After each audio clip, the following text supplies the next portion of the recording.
Hello there, and welcome to A Brit Talks Vintage TV with me, Jamie Dyer.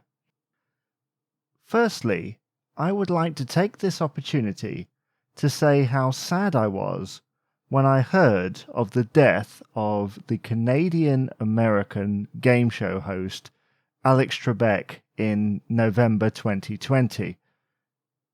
I'm sure some of my British listeners will be asking, ironically, who was Alex Trebek? He isn't as well known here in Britain, but I do think that many would know of Jeopardy, the show he hosted for over 35 years. That show, Jeopardy, originally a 1980s revival of a format by Merv Griffin, is quite simply one of the best game shows ever to grace the screen. Alex, backed by a wall of TV screens, hosted with charm, wit, and intelligence. Along with his memorable mustache in the early years and his distinctive voice, he was one of the old masters. Starting his career in the 1960s in Canada, he moved to the States in the early 70s. He then proceeded to work his way through the decades on a number of game shows, including The Wizard of Odds, High Rollers, and Classic Concentration. One underrated show from Trebek's career was the Goodson-Todman format Double Dare. Unrelated to the Nickelodeon format of the same name, it was a show with revolving soundproof booths and a memorable endgame, the latter, called Beat the Spoilers, being something of a precursor to The Chase. Double Dare only ran for a few months between 1976 and 77, notching up 96 episodes. But I really feel it was short-changed.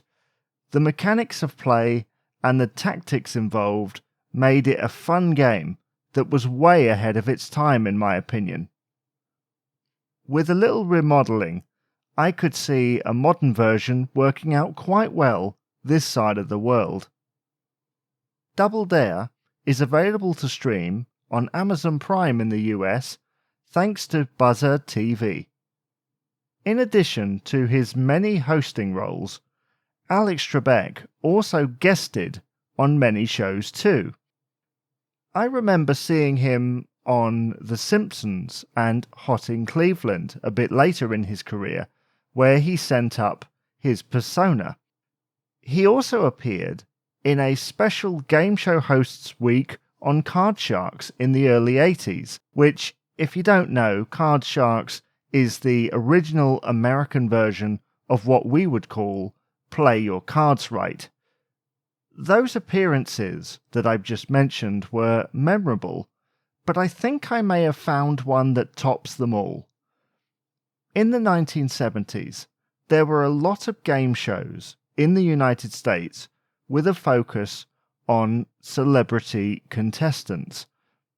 Shows like Match Game, Tattletales, and Password thrived on the participation of a known face. Those formats that I just mentioned gave names to long-established forms of fun. The show I'm thinking of took an already established activity and turned it into a show. And it is one of the best, worst things I've ever seen. What's the name of the show, you might ask? Celebrity Bowling.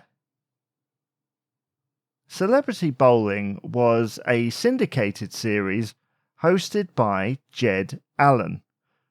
It featured two teams of celebrities, 2 people per team, bowling against each other to win prizes for the audience. It ran for 144 episodes over 8 seasons between 1971 and 1978.